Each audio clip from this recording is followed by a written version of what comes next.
Hello and welcome everyone. I am joined today by the wonderful Alice, who is, hopefully you can see with me. Hi Alice, welcome.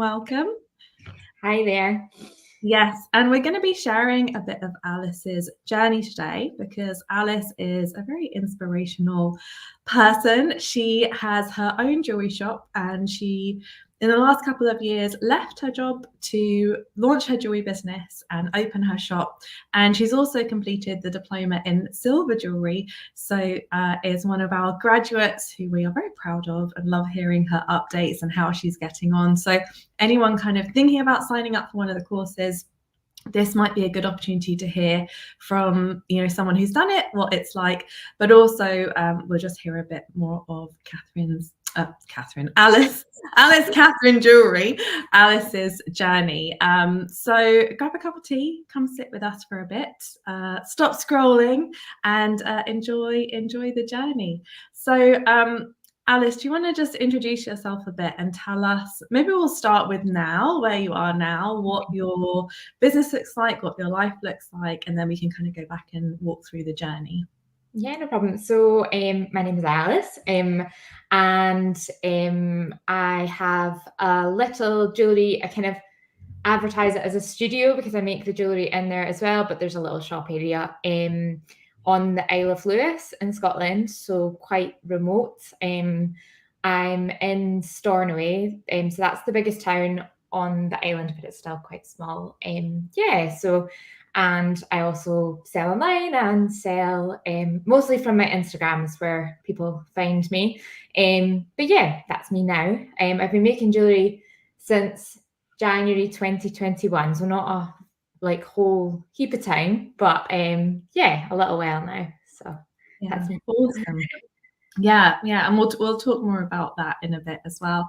So how did you come to jewelry making, and how did the diploma kind of come up for you in that journey?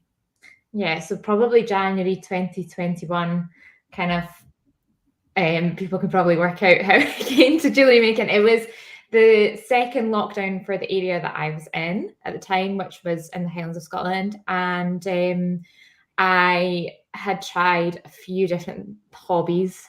During the first lockdown, I tried to knit and didn't like that. And I had done a lot of reading and things, but I needed to feel a little bit more useful in the second lockdown, and I knew that straight away. So I ordered a beading kit to begin with, and then was like, oh, I can do this, and I can probably do more than this. And then very quickly wanted to learn more and more, and then found you guys quite quickly. And I think that I had only been making jewellery for a few weeks when I signed up to the diploma, so it kind of went really quickly. And I think we've had chats like this before, and I've said that, and it sounds a bit crazy, but I think the more that I get distance from it as well, the more that I'm like, that was a bit crazy.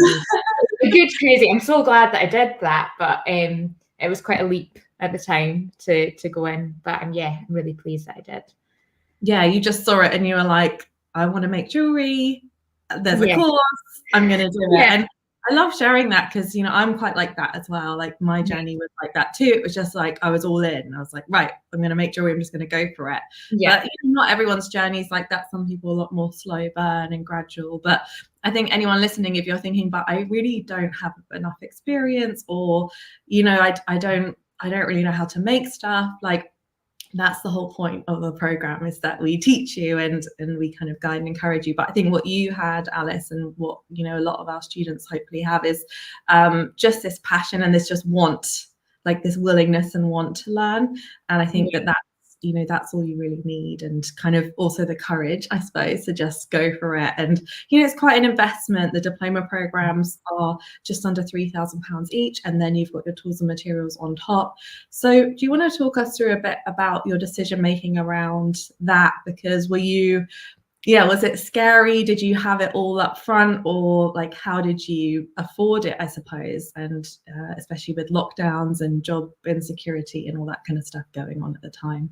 Yeah, so I was in that lockdown, I was furloughed for 3 days a week. So when I signed up, I had a lot more time than what I ended up having when we actually started. But So because I'd had that time, I actually started my business very quickly. I think when I started making jewellery, I realised that if I wanted to keep it as a hobby, I needed to make some money out of it. And things did sell quite well, quite quickly for me. So I paid monthly. I did the package with the course and the materials. I kind of thought it was too scary to be able to afford the tools as well monthly, but obviously I had to get them. But I had a few months to think about that. And I just said to myself that monthly amount I needed to pay with jewellery sales, and I did manage to do that the whole way through. So that's how I did it. Amazing. I think, yeah, it's a little bit scary way to sign up to a program, isn't it? Like if you don't have the money. But I think something that we talk about, and we talk about with our students, and again, my journey was similar to this as well, is that when you know you've got a bill to pay, there's that motivation, like, okay, I have to put myself out there. I want to share. And, you know, not always selling really advanced or complex pieces. It could just be, you know, like simple stacking rings or something, like just something that can sell to make the, you know, 100, 200, however much you need for that month to fund the course. And I think actually there's quite a few students that do it that way. And I think it helps sometimes. I mean, it's lovely to have the money up front and you're just like, done, it's all sorted. It's not an issue for me. And some people working full time are able to do that, which is great. But I do think that little hunger of like, okay, you know, like a little bit of pressure, not too much, but a little bit of like, okay, I need to actually make this a business as well. For both of us, that's been a really kind of key part of the journey. And I guess it must have felt good each month when you were like, oh, I've got, you know, I can cover it and I am learning, and it's kind of like you know, it's supporting itself, it's sustainable. Definitely. And I think as well, like there was months, especially when I went back to my full-time jobs, that it was kind of daunting to have that amount of hours doing something different, but it kind of encouraged me to keep going through it and be like, and keep being creative out with the course as well, to just have pieces to sell. So yeah, I think it all worked well all together. Amazing. And let's talk a bit about your making. So you'd not really made much before you started. So what was the first term like, I suppose, like so you log in, you check out the videos, you've got your mentor. What was it like being on the course for someone who hasn't really made much before? It was great. I think that it's like so structured, and like you feel so supported, that it wasn't overwhelming. Like I just needed to sit at my bench and watch the video and do the project. Like it wasn't scary. Like I think some of the stuff was really hard, but as long as you were trying your hardest to fulfill the projects, then like you're doing all that you can do. And there was some that I didn't manage to do completely, but it didn't matter. It's like it still worked out in the end. It's just as long as you've given it your very best shot. And it probably made me realize what skills like I want to carry on with and what I'll just avoid in my pieces in the future. What were some of the ones that you want to carry on, or you do carry on with? I mean, I kind of know the answer, but just listening. And what ones are you avoiding? Which ones are you do like no sawing now. I just don't saw. No, I do saw very like small amounts, but like I really struggled with the kite project, and I know that other people totally love that, but I just, even like on Saturday I was making something and I snapped like 4 saw blades. I just can't do that, so that was fine.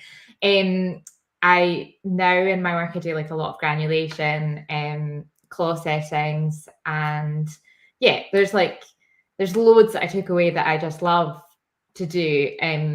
But it was interesting because there's different people on the course at the same time that they really, really enjoyed sawing and they do loads of intricate pieces and stuff. So it's before I started, I might have seen like something that was not realized that it takes a lot of intricate sewing and think that's the kind of jewelry that I want to make. But then actually going through all of these skills, like individually, you realize what works for you, which is good.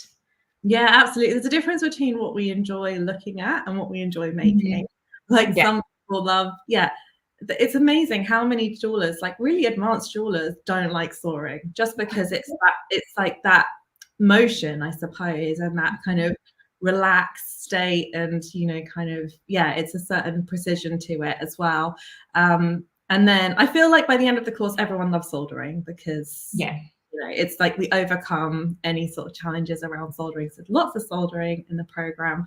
And then some people really get into like wax carving or granulation like you did, or different types of stone settings. And I think what's really nice about your business is you make a whole range of pieces, but things from commissions, engagement rings, but then also everyday wear. And it's all from the diploma in silver jewellery, which is the first year. And sometimes I think, because we've had more advanced courses, sometimes people think, well, I need to do all of them. But actually, I think you're an incredible example of how, like, even though we love people doing all the courses, which is great, but you can do just the 1 year and you have the skills that you need. So maybe you can talk us through a bit about how you like grew the business after that year, because you started it already, you were kind of selling through Instagram and stuff, but you didn't have the shop straight away, did you? No. What was your I'm asking lots of different things, but what was your making space like? Because it changed throughout the course. So we lived in the Highlands in Fort William, and then I decided that I wanted to leave my job. So we moved to this island that we're on now, where my partner's family are from. And we moved in with his parents, and I made, like, for the last half of the course, I think we're seeing that I make really impulsive decisions. So we decided to move before I knew where we were going to make, where I was going to have a space to make from. So I was making from like my in-laws' attic for quite a while. And that's when, because I'd left my job, that I knew that I needed to kind of, step it up a little bit. But then it meant that when I finished the course, I was still making that money that was for the course.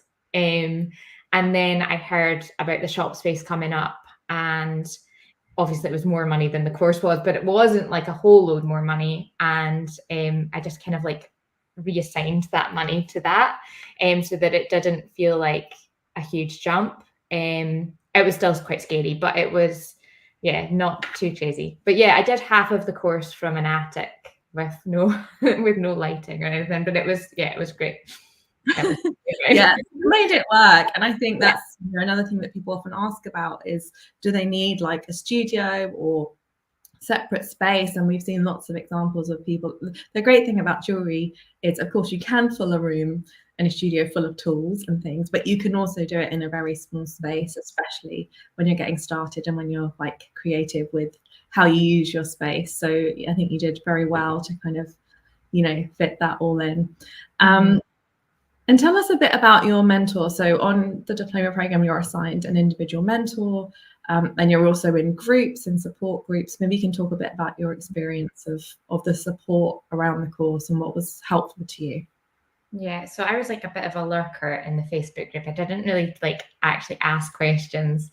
I was a bit nervous, I think, because I knew that I didn't have much experience. And there's obviously like a bit of a range of experience. But you still feel like super supported, because somebody is going to ask the question that you're thinking. So you can kind of just watch, obviously, if you're up for asking the question.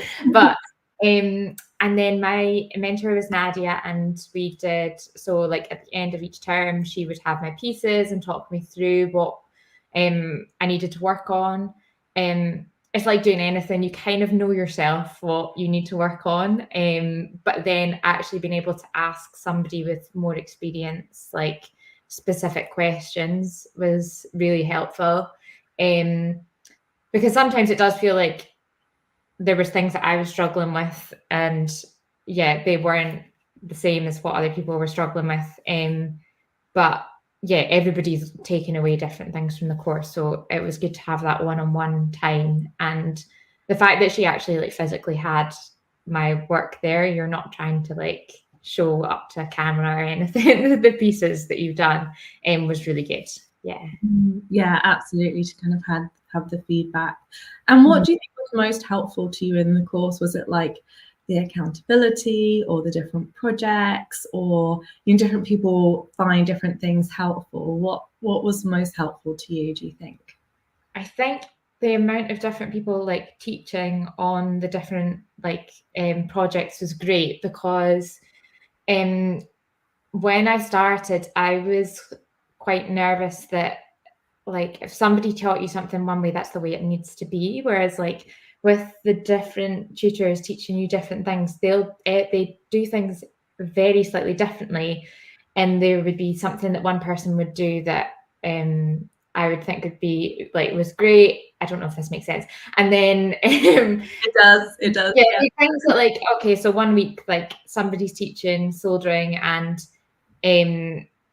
there's things that they do that work perfectly for me, and there's things that they do that don't. And then next week there'd be someone completely different and they'll do it differently, and you can take bits of what each person says. Obviously it's different projects and overall they'll explain it, but the slight differences, do they use tweezers or a solder probe or whatever, and then you can try out these different things, the different styles of the different things people do, and then work out what works best for you. Yeah, I think learning from a team is lovely because, like you said, you're exposed to loads of different ways of doing things. So you may find like someone's like, this is how you do it, and you get on with it and life is great and you don't need to think about it again. But it may be that you've really struggled with it, and then the next week or a couple of weeks down the line, someone else does it differently and you're like, oh, I can do it like that. And yeah, I always found that as well. We used to have a physical premises, London Jewellery School, where we had like a team of around 40 different tutors, and I'd always be learning, like even just the way they hold their saw. There's like 7 different ways that people hold saws, and I was like, wow, I can choose. I think it's quite liberating to not feel like, sometimes with the old school kind of training, you learn from your master and you're an apprentice, and it's like you do it like this, and if it's not like this, it's wrong. And quite nice when it's more of a community is it's like, oh, like you do it like that, I do it like this, and sometimes you even come up with your own ways, which is a hybrid of like few different people's way as well. So yeah, that makes a lot of sense to me. And so you bought the material kit, you sourced your own tools. What was it like logistically, I suppose, because you're working with the tools and materials, you were shipping the stuff to me, because this is something that I think students sometimes get nervous of as well, is like, can I manage all of that? And people do, and we try and make it as easy as possible. But how were the like logistics of the course for you? How did you manage it? I thought it was super simple. So the material kit, I was really glad that I did that, because I think I wasn't experienced enough to order my own materials at the time. It can be like quite overwhelming, but they're all like packaged week by week, so I just put them away and didn't touch it until the week that you're on, so there was no confusion at all on what I was doing with that. Even with sourcing my own tools, I got a list from your website and just ticked everything off, and that was really straightforward. And then with sending things in, like it was, totally fine. Just send it by the date that you're asked to send it by, and nothing ever went wrong for me. It was all, pretty easy. And I think the instructions, from what I can remember, on how to send everything in and things were all there. So that kind of thing is something I would normally mess up, but I didn't. To do it, and it's one of those things, I think before you do it, you think, gosh, is that a lot? But you have time, and there's guidance, and there's like a whole team there to support you, which is nice. So it definitely works, which is important. We want to make sure people's work is really safe and everything. And so you completed the diploma a couple of years ago, and now you run your own business. What has that been like for you? Like, what's it like running your shop and running your business? I imagine there are kind of ups and downs, and maybe you can share a bit about that. Yeah, so I think the shop will have been open for 2 years from September, and I've just gone full time like 3 months ago, I think. So there is ups and downs. We have like quite a big tourist season here. That's really good. But obviously that means in the winter it's really quiet. So it's taken some time to learn. I think last year, well, the past year is when I've really got into a routine of like, from May to the end of September, I need to make sure there's like loads of stock in the shop and I'm going to make enough money there. And then from October onwards, I need to really focus on commissions and making sure that I'm pushing website stuff. But yeah, it's taken time to understand how that's going to work.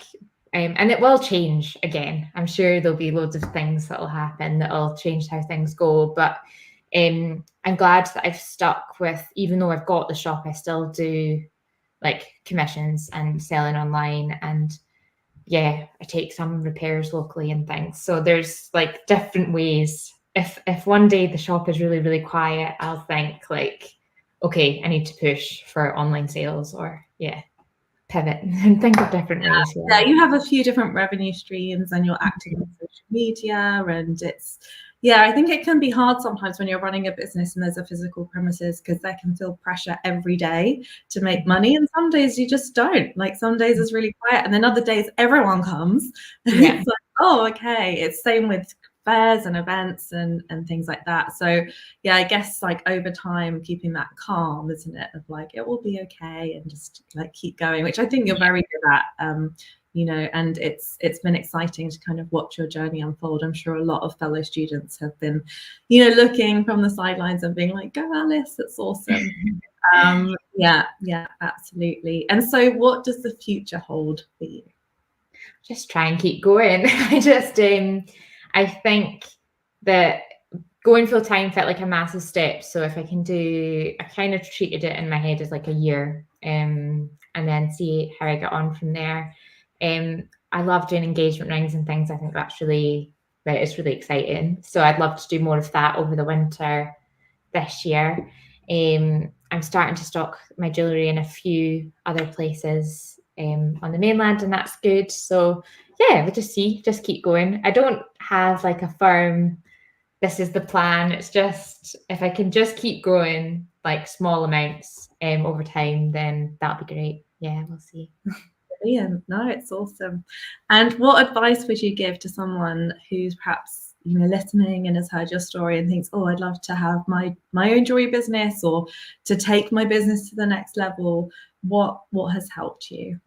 Yeah, I think, well, that kind of impulsive thing that we both have, I think that it has helped in terms of like, just take the leap. If it is like the diploma or stocking your jewelry somewhere or whatever, if it sounds good but a little bit scary, like give it a go. Like what can really go wrong? I think especially like with the diploma, you're learning a new skill. Like even if you get to the end of it and think like, oh, jewelry making isn't for me, which I don't think you will, but even if you did, you still learn like a really like good new skill. There's it's an exciting opportunity. So none of the things that I've done that were a bit impulsive at the time have been bad. So yeah, the diploma was great, the shop's great. It's always good, but it is that taking that step is quite scary.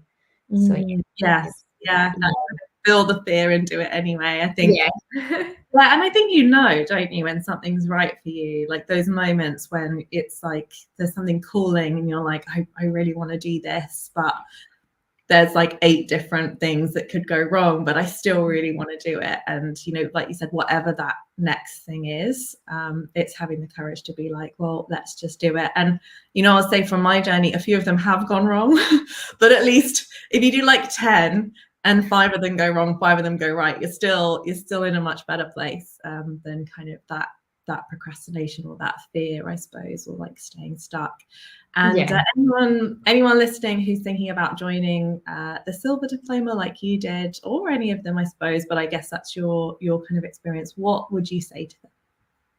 I think I would definitely go for it. I think I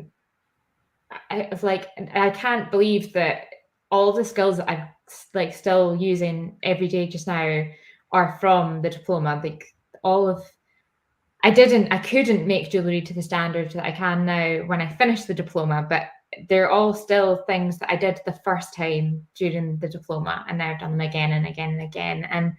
And yeah, I think that if I wouldn't have believed the amount that I can do now just off of that one course. Yeah, I think it's really hard to explain how much is in it. It's yeah. And it, even when you're going through week by week, and it just feels like very like it just feels like, okay, you're ticking off skills like sewing, soldering, like these are all actually like massive parts of every day. Like, and you learn the problem solving during the diploma that then, like, if I'm making something now, I can just kind of like have an idea in my head. And most of the time, the skills that we made, like you can make them work to, yeah, to, if that makes sense at all.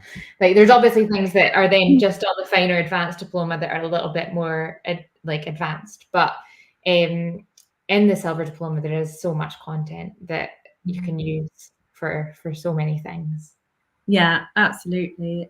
I think, you know, we always share that was the only diploma we had for many, many years. It was only because students finished and were like, what do we do next? We were like, oh, okay, well, like, let's do some more cool stuff, because there's always more to learn, isn't there? But like you said, for a successful jewelry business, you don't need any more than that, like 1 year of training, and then obviously a lifetime of practice is kind of, you know, giving you, equipping you with what you need. And I think, you know, well done, because you've done such an amazing job. And I know it's not easy, like any of these bits, running your own business and putting yourself out there, you know, for anyone else doing similar things, like well done, because we don't get told that very much. But yeah, it's been wonderful to watch your journey, Alice. And if people want to come and connect with you online and check out your jewelry and your shop and maybe come visit one day, where is the best place to find you online? So it's Alice Catherine Jewellery on all of the things, Facebook and Instagram and TikTok. So yeah, I'm there, and I'll be in the shop as well if any of you are ever here. Yeah, make a trip and yeah. Yeah, well, Alice, thank you so much for coming and sharing. And yeah, definitely, if you're listening and you're interested in joining a jewelry diploma, this is the final week to sign up for the September start. So this Friday, the 7th of June at midnight, we close all the diplomas until next year. So if you're thinking of joining, go ahead and do it. We also only have about 3 toolkits left.